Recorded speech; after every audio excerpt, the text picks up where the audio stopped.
Hello students, welcome to my channel. आज video रे तुम मानकर षष्ठ श्रेणी विज्ञान बहिर पंचदश अध्याय आलोक ए चैप्टर टीर प्रश्नोत्तर गुड़िक आलोचना करने एवं परीक्षा उपयोगी इंपोर्टेंट क्वेश्चन आंसर गुड़िक डिस्कसन करने। एक नंबर तल वाक्य गुड़िक निज खातार लेख। ठीक वाक्य पाखरे ठीक चिन्ह और भूल वाक्य पाखरे छकी चिन्ह दियो। क आलोकर गतिपथ सरल रैखीय नुहे, तो यह संपूर्ण भाव भूल अटे। ख दर्पण एक प्रतिफलन पृष्ठ, यह ठीक अटे।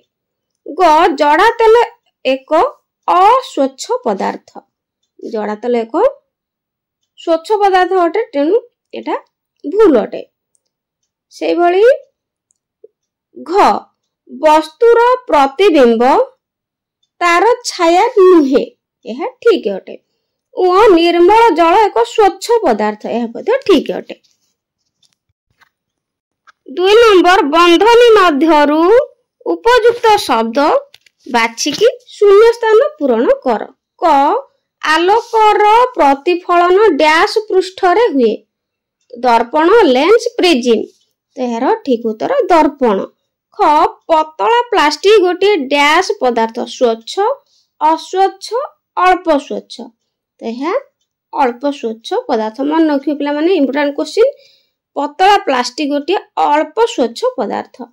ग आलोक उच्छरु स्थिर रखी, आलोक उच्छ को स्थिर रखी परदा को वस्तु ठारू जेते दूर को नेबा तो छायार आकृति सेते डैश हेबो, सान बड़ अस्पष्ट हेबो, तो उत्तर अस्पष्ट हेबो। तो पिला माने शॉर्ट क्वेश्चन गुडी को भलो भाबरे मन रखिबो।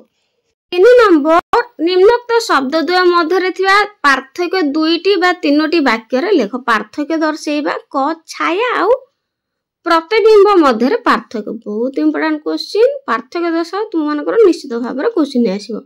प्रथमे जानिबा छाया। छाया हेउची आलोक आगरे कौनसी अस्वच्छ वस्तु रखिले पछपटे अंधार सृष्टि हुए, एहाकू वस्तुर छाया कहंती। छायार आकार आलोक अस्वच्छ वस्तु और परदार अवस्थान उपरे निर्भर करे। 3 रे छाया भूमि रे बा परदार सृष्टि हुए। वर्तमान जानिबा प्रतिबिंब। प्रतिफलन पृष्ठ उपरे आलोक पड़िले आलोकर प्रतिफलन हुए और प्रतिबिंब गठन हुए। प्रतिबिंबर आकार दर्पण ठारू वस्तुर दूरता उपरे निर्भर करे नाही, प्रतिबिंब दर्पण भितरे सृष्टि हुए। तापर जानिबा स्वच्छ पदार्थ कोन आ अस्वच्छ पदार्थ मध्यरे पार्थक्य दर्शेबा। प्रथमे जानिबा स्वच्छ पदार्थ। जे पदार्थ मध्य दे आलोक गति करि पारे से गुडी को स्वच्छ पदार्थ, जेमति काच पानी वायु लेंस आदि स्वच्छ पदार्थ। आलोकर गति पथरे स्वच्छ पदार्थ रखिले छाया सृष्टि हुए नाही। अस्वच्छ पदार्थ हेउची जेउ पदार्थ मध्य दे आलोक गति करि पारे नाही ताहा अस्वच्छ पदार्थ, जेमति कि कागज कार्डबोर्ड आदि अस्वच्छ पदार्थ। आलोकर गति पथरे अस्वच्छ पदार्थ रखिले छाया सृष्टि हुए। 4 नंबर आलोक एक सरल पथरे गति करे। 2टी उदाहरण दे बुझाओ जे आलोक एक सरल पथरे गति करे। उदाहरण दे बुझेबा। उत्तर उदाहरण 1 काहेकि ना से कहिची 2टी उदाहरण दे बुझिया पई जे आलोक एक सरल पथरे गति करे।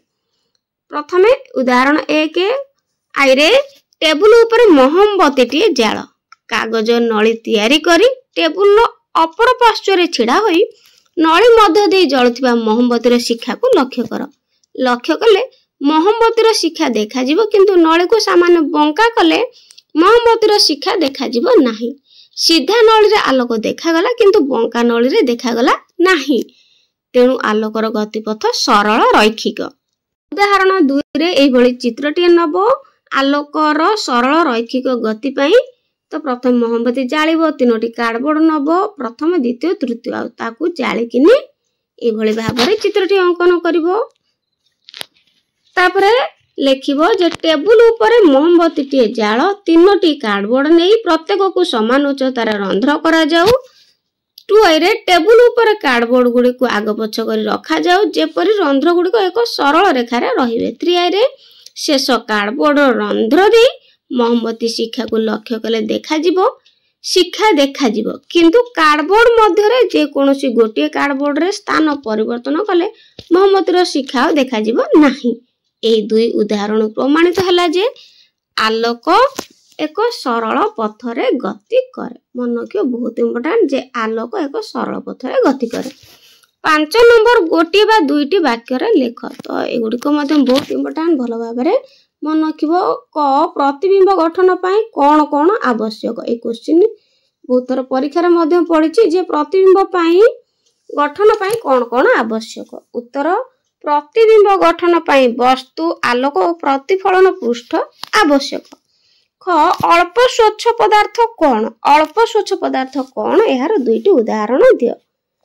उत्तर जेउ पदार्थ मध्य दे आलोक अल्प आसे ताहाकू अल्प स्वच्छ पदार्थ कहती यथा पतला प्लास्टिक तेल लगा कागज। ग छाया किपरि गठित हुए। उत्तर आलोक आगरे कौनसी अस्वच्छ वस्तु रखिले वस्तुर पछपट अंधकार सृष्टि हुए एहाकू छाया कहती। छायार आकार आलोक अस्वच्छ वस्तु और परदार अवस्थान उपर निर्भर करे। 6 नंबर आकाश रे उड़ुथिबा पक्षीर छाया केतेबेले भूमि रे पड़े तो केतेबेले पड़े नाही। दुईटी बा तीनोटी वाक्य रे लेख। एहा मध्ये इंपोर्टेंट क्वेश्चन अटे तो भल भाबरे मन रखिबो जे उत्तर आकाश रे उड़ुथिबा पक्षीटीर आकार आलोक उच्च सूर्य तुलन रे अति छोट। एठारे आलोकर उच्च और परदा भूमि स्थिर वस्तुटी केवल स्थान परिवर्तन करे केतेबेले भूमिर निकटतर तो केतेबेले सूर्यक निकटतर हुए। तेबे चढ़ईटी उच्चटार बहुत दूर रे अवस्थित तेणु चढ़ईर छाया अति सान होइथाय। एहार प्रछाया भूमि उपर न पड़िले चढ़ईर छाया देखा जाए नाही। भूमिर अल्प दूर रे चढ़ईटी उड़ुथिबा बेले एहार छाया भूमि उपर पड़े और देखा जाए। 7 नंबर रास्ता कड़े थिबा बत्ती खुंट दुर्घटना रोकिबारे किपरि सहाय्य करे। बहुत इंपोर्टेंट क्वेश्चन भल भाव में प्रैक्टिस करिवे जे रास्ता उपरे जो बत्ती खुंड दुर्घटना रोकिबारे किपरि सहाय्य करे। उत्तर रास्ता रे थिबा बत्ती खुंड मध्य आलोकर एक उच्च जहा कि राति रे सड़क दुर्घटना को रोकिबारे सहाय्य करे। एई बत्ती गुडी को अति उच्च रे थिले मध्य वस्तु को देखिबारे सहाय्य करे। एई आलोकर वस्तुर छाया सृष्टि हुए नाही फल रे रास्ता परिष्कार भाव रे देखा जाए। 8 नंबर गाड़ी चालक सम्मुख में दर्पण को चालकर तृतीय नयन बोली कहीं कह जाए। मोस्ट इंपोर्टेंट जे गाड़ी चालक सम्मुख में दर्पण को तृतीय नयन बोली कहीं कह जाए। उत्तर गाड़ी चालक पई सम्मुख में दर्पण बा रियल व्यू दर्पण जहाँ को कह जाए तार तृतीय नयन सदृश। कारण टुआई रे पछरु आसुथिबा जानवाहन गुड़िकर निर्दिष्ट दूरता को निरूपण करिबारे यह सहाय्य करिथाय।